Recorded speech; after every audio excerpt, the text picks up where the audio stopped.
Posisyon o pahayag ng hakbang ng maisog dito sa nalalapit na January 13, alam mo ninyo at the end of the day, regardless of who is taking the lead, regardless of the religious denomination, at the end of the day, lahat po tayo kasi dito ay biktima eh. Biktima tayo ng pagmamalabis ng Marcos administration. Hindi na po pinag-uusapan kung sino dito ang miyembro ng Iglesia ni Cristo. Hindi na po pinag-uusapan dito kung ating ginagawa na orientation workshop seminar para sa ating gagawing pagkilos sa nalalapit na pagbubukas ng campaign period. Dahil tayo nga po, ang hakbang na maisog, magkakasama tayo, ay lumahok dito sa electoral process na magaganap. At hindi man po tayo political party, tayo ay isang mass movement o social or people's organization. The social movement, hakbang ng maisog, humihingi ng transparency na salat ngayon ang administrasyon ni Bongbong Marcos, humihingi ng accountability, humihingi ng peace o kapayapaan, humihingi ng security o seguridad sa buhay ng bawat mamamayang Pilipino. At alam naman din ninyo na bilang tunay at maisog na oposisyon, kasama ko kayo dito sa ating sinisimulan at pinamumuno ang war on corruption. Importante na paulit-ulit nating pag-usapan ito na ang ating pong programa bilang tunay at maisog na oposisyon ay ang pagsusulong ng war on corruption. At ito po'y masasabi ko, na itong war on corruption ay hindi lamang political statement, political slogan, or political or campaign line. Nais kong isulong ang ating war on corruption sa pamamagitan ng pagbabalik ng death penalty o kaparusahang bitay sa sino mang mapapatunayang nagnakaw sa pondo nating mga Pilipino. At bago tayo mapunta dyan sa pagbabalik ng death penalty, bilang senador ninyo, ating aamyendahan yung tinatawag na plunder law. Kinakailangan maipababa natin ang threshold mula 50 million to 5 million pesos at kapag nakapagnakaw na ng 5 million pesos, pwede ka nang kasuhan ng plunder. Marami ako nakakausap, bakit 5 million pa, baba natin ng 1 million. Ito po ay panukala lamang. At bilang senador ninyo, makikinig ako sa sentimiento ng higit na nakararaming Pilipino. Maaring 5 million, maaring 1 million, maaring 100,000 piso. Sapagkat ang pagnanakaw ay pagnanakaw. Regardless of the amount stolen from the public, ang pagnanakaw ay pagnanakaw, hindi dapat tularan at nararapat ng tuntukan. Mantakin ninyo, yung isang mahirap na wala nang makain na pilitang magnakaw sa isang convenience store ng isang latang sardinas, diretso, kalaboso, pag nahuli. Samantala, yung mga tiwaling politiko na nasa gobyerno, milyong-milyong piso ang ninanakaw, ang tawag sa kanila ay your honor o honorable. Kaya dito, gagawin natin parehas ang laban. Ibababa natin ang threshold ng plunder from 50 million pesos to 5 million pesos. At pag nagawa natin yan, aking isusulong bilang senador ninyo ang pagbabalik ng death penalty sa kasong plunder at droga na siyang kasasangkutan ng mga taong gobyerno at ng mga banyaga. Ito ang pangunahin nating legislative idea bilang senador ninyo. At alam ko rin naman na some of you may have heard ang isa sa ating isinusulong, ang problema ng ating bansa, yung top 5 ay yung inflation. Inflation, yung pagtaas ng level o bilang of those who are living under the poverty line, yung kawalan ng trabaho, yung korupsyon at nagtataas ang presyo ng bilihin. Pag sinuri mo itong top 5 problems of our country, babalik ka o mauuwi ka sa tanong na magkano ba ang naiuuwi na lamang ng isang manggagawang Pilipino. lalo pa higit yung mga nasa probinsya. Tayong nandito ngayon sa National Capital Region o yung mga taga-Region 3 o Region 4A, malapit-lapit sa Mega Manila.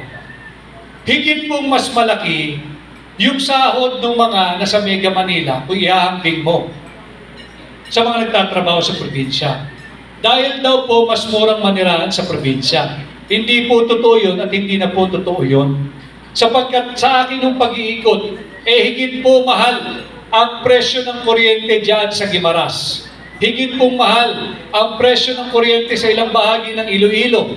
At higit pong mahal ang presyo ng ibang bahagi dyan sa Mindanao. Kung ihahambing mo sa Mega Manila, kung ang ating comparison ay yung per kilowatt hour. At nababanggit din natin, kayo po'y nananghali lamang. Pareho lamang po ang presyo ng isang pirasong manok na may isang pirasong kanin, na may isang pirasong gravy sa sikat na fast food chain sa Mega Manila at sa probinsya. Bakit mas mura ang sinasahod? Bakit mas mababa ang sinasahod ng mga nagtatrabaho sa probinsya? Kaya po aking isusulong bilang senador ninyo, yung standardization of wages, yung pagkakapare-pareho na ng sahod ng mga nagtatrabaho sa Mega Manila at sa probinsya. Sapagkat hindi po totoo mas mura ang buhay at manirahan sa probinsya kung ihahambing mo sa Mega Manila. Pareho lamang po ang presyo ng kada litro ng krudo, ng gasolina, ng kerosene sa probinsya kung ihahambing mo sa presyo dito sa Metro Manila o sa Mega Manila. Mas maliit ang sahod ng mga taga-probinsya kung ihahambing mo sa mga nagtatrabaho sa Mega Manila. Subalit pareho lamang ang antas ng income tax na kanilang binabayaran. Hindi ba't lugi na lugi ang mga taga-probinsya? Pareho lamang ang rate of inflation na dinaranas ng mga nasa Mega Manila at ng mga nagtatrabaho sa probinsya. Subalit ang kabalintunaan, mas higit mababa ang sinasahod ng ating mga manggagawa sa probinsya. Panahon na rin na tuldukan natin ang pagkakaibang yan, kaya aking sinusulong bilang senador ninyo yung standardization of wages. At alam ko rin na alam ninyo yung pinag-uusapang mainit na mainit ngayon, yung unconstitutional budget for 2025 na pinirmahan ni Bongbong Marcos na hitik po sa korupsyon. Tinanggalan ng funding, defunded, zero budget ang binigay sa PhilHealth. PhilHealth, mahalaga sa ating lahat, sa inyo, sa ordinaryong Pilipino. Sapagkat, diyan tayo lahat nakaasa pagdating sa usaping pangkalusugan at ating kaligtasan. Subalit zero budget ang binigay ni Bongbong Marcos. Saan linagay yung 74 billion na dapat sana budget or subsidy ng PhilHealth? Ibinigay sa mga mambabatas. Binigyan ng 5 billion ang mga senador, 21 billion ang mga kongresista, kanilang paghati-hatian para sa kanilang ayuda. Ang ayuda ay isang legitimate way of vote buying. Ang ayuda ay hindi para umunlad ang buhay ng mahihirap na Pilipino. Ano ho ang ating patunay o pruweba?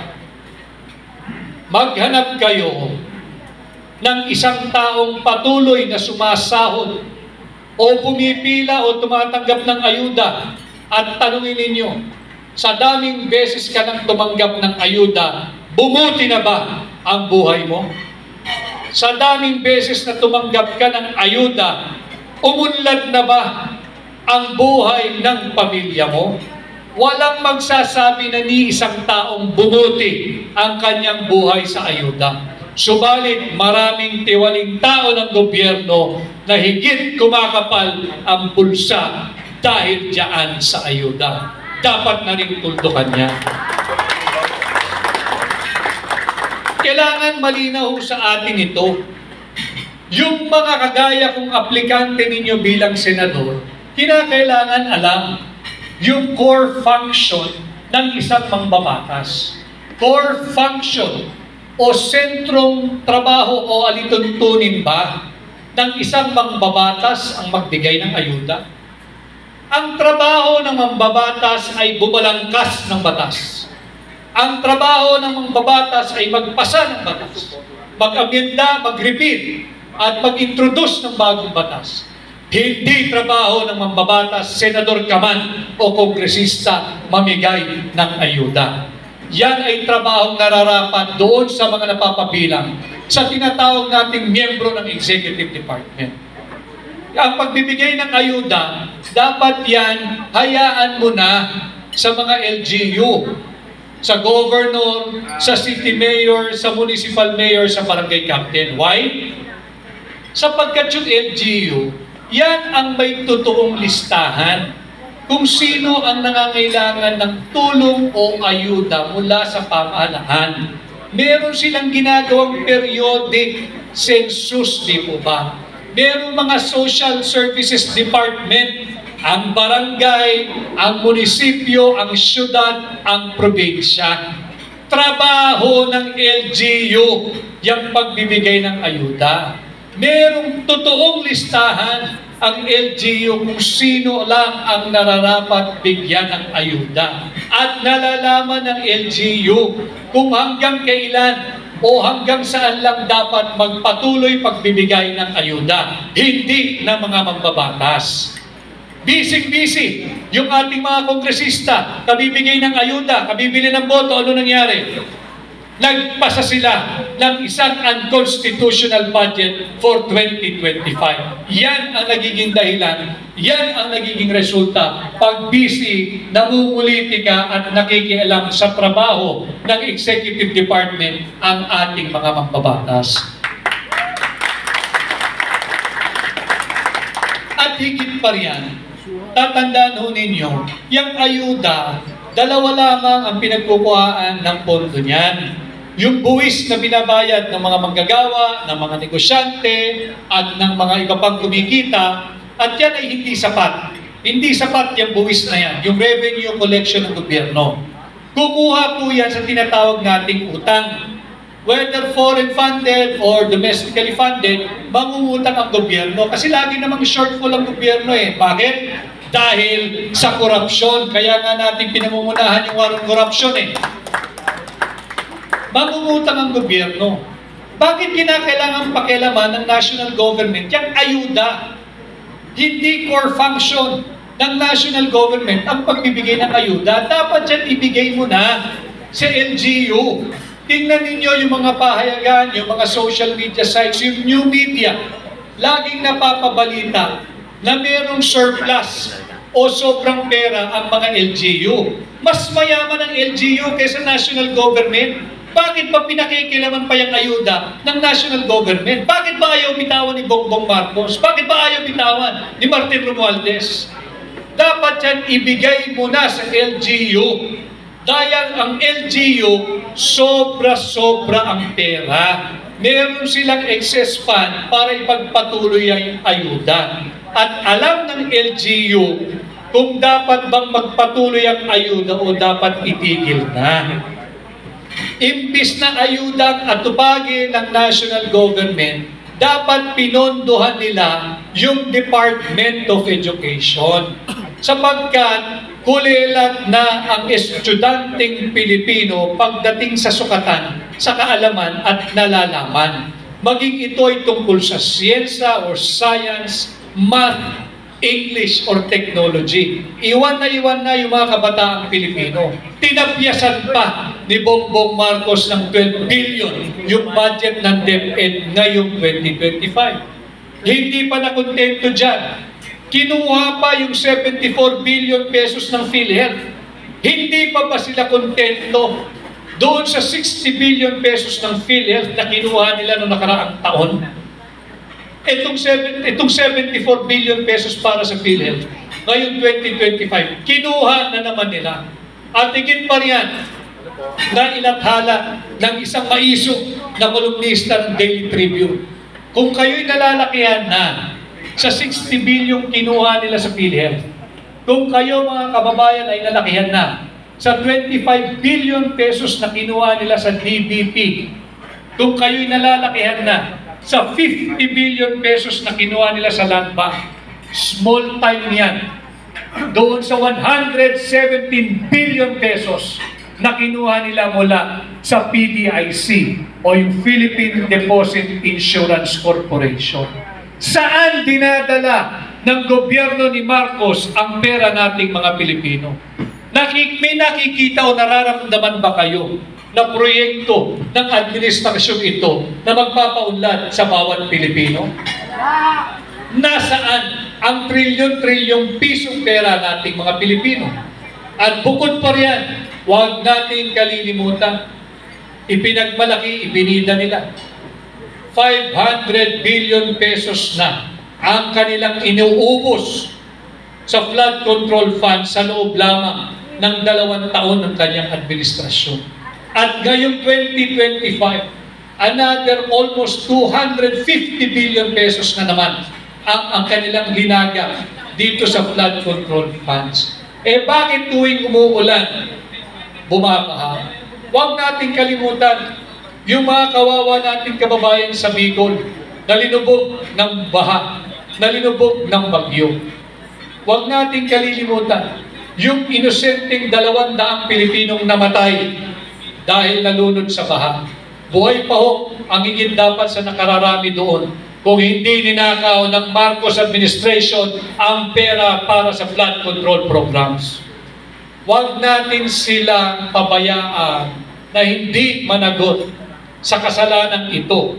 Tagos sa buto ang kanilang pagkukulang sa sambayan ng Pilipino. Kaya lagi kong sinasabi, patuloy kayong mag-ingay sa inyong mga iba't ibang pamamaraan, sa inyong community, sa inyong association, kung meron kayong social media page or platform, mag-ingay kayo, karapatan nyo yun. Iparating natin sa higit na nakararami nating kababayan at tayo nagkakaisa na higit na talamak ang korupsyon sa ilalim ng Marcos administration at dapat na itong tuldukan. Yung utang natin ay 17 trillion pesos na. Wala pang 3 taon si Bongbong, 17 trillion pesos na ang utang natin mga Pilipino. Tayo dito sa bulwagang ito, meron tayong pagkakautang ng hindi bababa sa 140,000 pesos each. Sapagkat babayaran natin lahat yan. Yung 17 trillion pesos na yan. At ngayong taong kasalukuyan, 2025, mangungutang na naman. Somewhere between 1 trillion to 2 trillion pesos ang Marcos administration. Lubog na tayo sa utang. Pero hindi natin maramdaman kung nasaan ang pera nating mga Pilipino. Atin silang singilin, atin silang panagutin, dahil pera nyo yan. Kaya nga ang imbitasyon sa inyo, samahan ninyo ko dito sa war on corruption. At pag tayo nagkaisa, posible ang pagbabago ngayong 2025 pag kayo ay naghatid ng isang katulad ko na bago sa Senado. Bagamat wala tayong political party, meron tayong hakbang ng maisog. Kasama ko ang maiisog at may mga prinsipyong Pilipinong katulad ninyo na higit marami kesa sa mga tiwali at korap na taong gobyerno at politiko. Pagkaisa tayo, ilaban natin ito. Ang labang ito ay laban ninyo at ating isulong yung ating war on corruption, ibalik natin ang death penalty, ibaba natin yung threshold ng plunder, wasakin natin at ibasura. Yung resolution number 10, huwag natin kalilimutan. Yung liquidation by mere certification, kahit na sabihin nila na paulit-ulit yung ating sinasabi, tama. Dahil paulit-ulit yung rin ginagahasa ang kaban nating mga Pilipino. At marami ang nagsasabi tuwing nagsasalita si Atty. Vic Rodriguez, seryoso ang topic, seryoso ang usapin. Tama rin ho yun, sapagkat napakaseryoso ng mga problema natin mga Pilipino at kinakailangan pag-usapan ito ng seryoso at kinakailangan ng seryosong tao na magbibigay ng seryosong solusyon sa mga seryosong problema ng ating lipunan. Kaya malaking bagay para sa akin itong ginagawa nating pagtitipon-tipon. 4 na araw pa lamang dito sa bagong taon, bago pa yung ating batang-bata pang 2025, subalit kinakailangan na tayong kumilos. At nabanggit din kanina yung naging opisyal na posisyon o pahayag ng hakbang ng maisog dito sa nalalapit na January 13. Alam mo ninyo, at the end of the day, regardless of who is taking the lead, regardless of the religious denomination, at the end of the day, lahat po tayo kasi dito ay biktima eh. Biktima tayo ng pagmamalabis ng Marcos administration. Hindi na po pinag-uusapan kung sino dito ang miyembro ng Iglesia ni Cristo. Hindi na po pinag-uusapan dito kung sino ang protestante, kung sino ang katoliko. Ang nakataya po dito, ang nakataya po sa midterm election ay ang kinabukasan ng bawat Pilipino. Kaya dapat lang na magsama-sama tayo, magkaisa tayo. Ipabot natin, hindi lamang sa gobyerno ni Bongbong Marcos, kundi sa buong mundo, na talamak, laganap, at malalang-malala na ang korupsyon dito sa Pilipinas dahil sa administrasyon ni Bongbong Marcos.